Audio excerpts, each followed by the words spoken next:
barakatuh. Min yawmina hadza ila yaumil ba'tsi wan nahdur. Amma ba'da, hadratal mukarramin wal muhtaраmin wa masyayikhina al-'azza yang kami muliakan, yang kami ta'zimi segenap jamaah Masjid Baitul Muslimin yang tidak bisa kami sebutkan satu persatu, namun tidak mengurangi rasa ta'zim dan hormat kami kepada panjenengan semua. Sebelum kita memulai pengajian kitab Tanbihul Ghafilin, monggo kita sama-sama tawasul hadiah Fatihah kepada Kiai Musannif, kepada masyayikh kita, kepada orang tua kita, keluarga yang sudah mendahului kita. Alhamdulillah Mustafa sayyidina Muhammad sallallahu alaihi wasallam.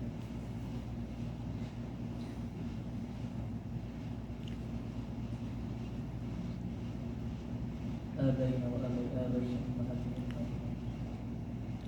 Monggo disebutkan arwahnya masing-masing Bapak.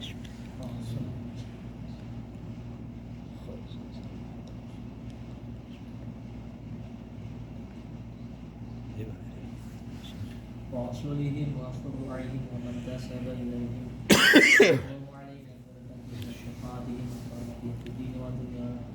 Allahumma ighfir lahum warhamhum wa'afihim wa'fu wa akrim nuzulahum wa asma khalahum. Allahumma la tahrimna ajrahum wa la taftinna ba'dahum waghfir lana wa lahum. Lahumul Fatihah. A'udzu billahi minasyaitonir rajim. Bismillahirrahmanirrahim. Alhamdulillahirabbil alamin. Maliki yaumiddin. Iyyaka na'budu wa iyyaka nasta'in. Ihdinas siratal mustaqim. Siratal ladzina an'amta 'alaihim ghairil maghdubi 'alaihim waladdallin. Bismillahirrahmanirrahim. Qala al-musannifu rahimahullahu ta'ala bihi wa nafa'ana bihi wa bi'ulumihi. Amin amin fi dzurrina min rabbil alamin. Alhamdulillah, pada malam ini kita akan masuk pada bab menjelaskan tentang sifat kasih sayangnya Allah Subhanahu wa ta'ala. Sebelumnya kita sudah membahas mengenai ikhlas. Ikhlas sudah dijelaskan pada pengajian sebelumnya bahwa ikhlas itu secara bahasa adalah murni, adapun secara istilah adalah melakukan amal ibadah, melakukan segala sesuatu tidak mengharapkan imbalan, atau istilahnya itu lillahi ta'ala.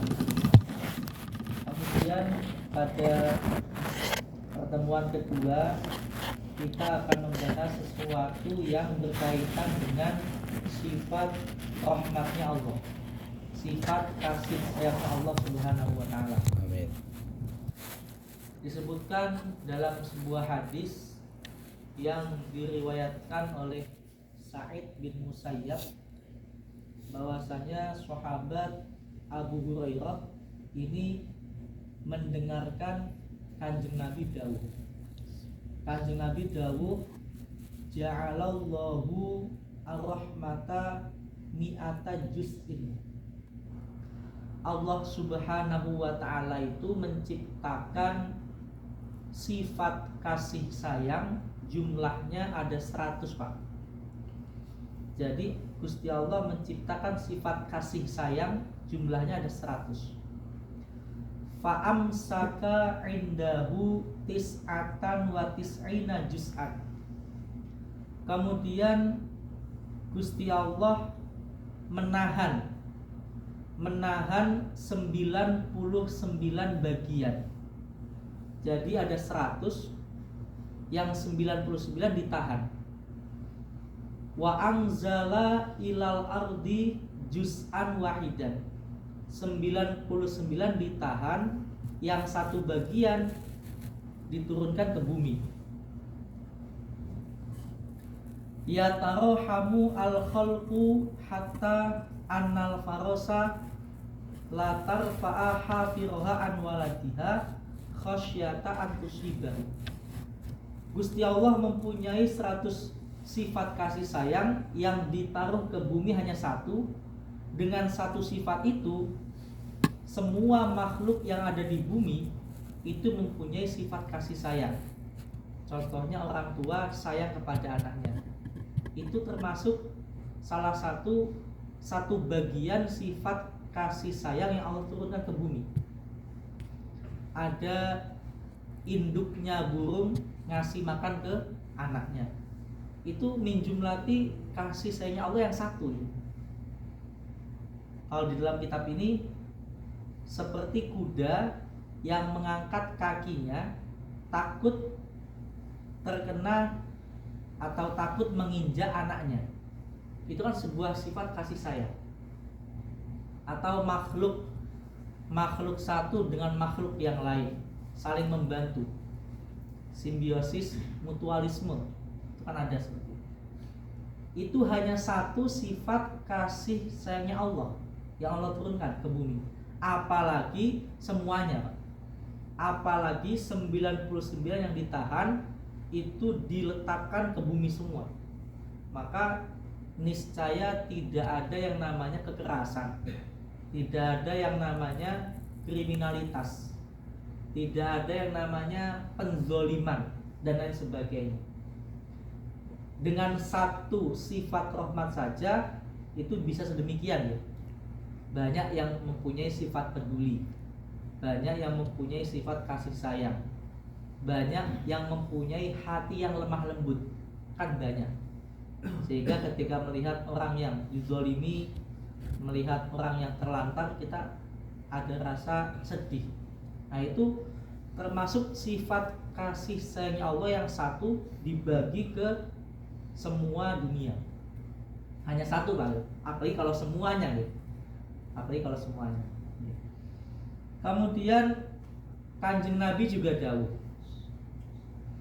Innallaha ta'ala, innalillahi ta'ala mi'ata rahmatin ahbata minha rahmatan wahidatan ila ahli dunia. Sesungguhnya Allah mempunyai 100 sifat kasih sayang. Ini sama. Kemudian yang diturunkan ke bumi hanya satu. Fawasi'athum ila ajalihim. Satu itu sudah menyeluruh ke semua dunia sampai ajalnya datang, sampai manusia itu wafat, sampai makhluk hidup itu binasa. Wa annallaha qabidu tilka rahmah yaumal qiyamah.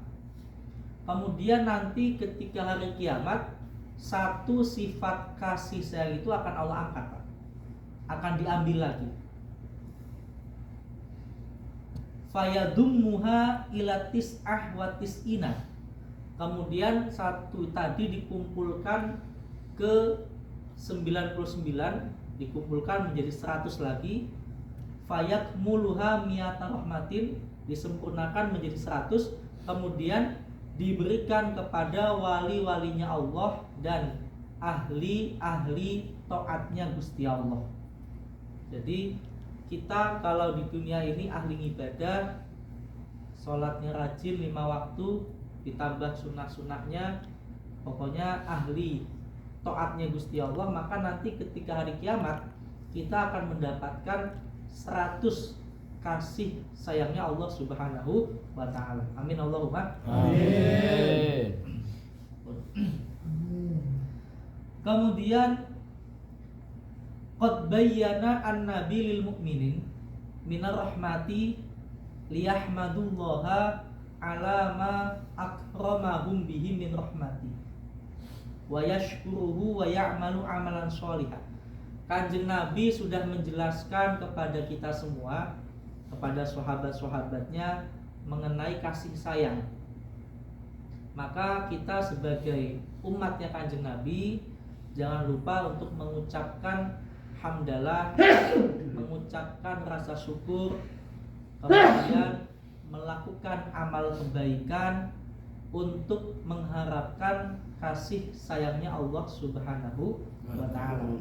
Kenapa? Sebab Gusti Allah dawuh, li'anna Allah ta'ala qala inna rahmatallahi qaribun minal muhsinin. Sesungguhnya kasih sayangnya Allah itu dekat kepada orang-orang yang melakukan kebaikan, Pak. Al-muhsinin. Kita ini termasuk al-muhsinin, Pak. Sebab sudah puasa, kemudian sudah sholat isya, tarawih dan witir, juga ikut pengajian. Allahumma ja'alna minhum. Amin. Semoga kita termasuk al-muhsinin sehingga mendapatkan kasih sayangnya Allah. Amin. Kemudian waqala Allah Ta'ala faman kana yarju liqa'a rabbih falyamal amalan sholihan. Apabila kamu ingin bertemu dengan Tuhanmu, maka lakukanlah amal kebaikan. Falyamal amalan sholihan. Wa qala ta'ala wa rahmati wasi'at kulla syai'in. Sesungguhnya sifat kasih sayang saya, kasih sayangku Gusti Allah itu menyebar ke setiap sesuatu. Jadi sifat kasih sayang Allah itu menyebar ke semua sesuatu. Bahkan yang bukan muslim, yang bukan mukmin itu pun mendapatkan sifat kasih sayangnya Allah. Itu kalau di dunia, Pak. Kalau di akhirat tidak dapat nih. Non muslim, kemudian yang tidak taat kepada Allah, yang ahli maksiat, itu kalau di dunia mendapatkan sifat rahmatnya Allah. Buktinya apa? Buktinya masih bisa makan, buktinya masih bisa minum, ya. Masih bisa dan lain sebagainya. Padahal kita ahli maksiat. Sehingga pernah suatu ketika, kalau tidak salah Imam Ghazali nopo Syekh Nawawi Al-Bantani supaya pernah ditanya, kenapa saya padahal ahli maksiat, padahal tidak pernah sholat, tidak pernah puasa, tidak pernah zakat dan lain sebagainya, ahli maksiat, kenapa kok masih bisa makan, masih bisa minum, masih bisa merasakan kenikmatan duniawi ya? Ini kenapa ini, wahai Imam Ghazali? Imam Ghazali tanya, kenapa saya nggak diazab langsung aja? Kenapa saya nggak diazab langsung, disiksa langsung? Kenapa nggak saya tuh nggak dimatikan aja? Kenapa Gusti Allah sangat sayang sekali? Jawabannya Imam Ghazali, yang betul salah atau Syekh Nawawi gitu. Jawabannya kan? Jawabannya itu mungkin Allah Subhanahu wa Ta'ala memberikan kesempatan, memberikan waktu untuk kamu untuk bertaubat, sehingga bisa menyesali, bisa meratapi terhadap apa yang engkau lakukan. Dengan Allah memberikan nikmat kepada ahli maksiat, bisa jadi mungkin saja itu suatu kesempatan, diberikan kesempatan waktu untuk dia bertaubat. Semoga kita semua termasuk orang yang bertaubat. Amin Allahumma amin. Ya mungkin demikian Bapak pengajian singkat, meskipun singkat ya mugi-mugi pinarikan manfaat barokah. Amin. Sebelum kami tutup, mungkin dari bapak-bapak ada yang mau bertanya, monggo di luar tema.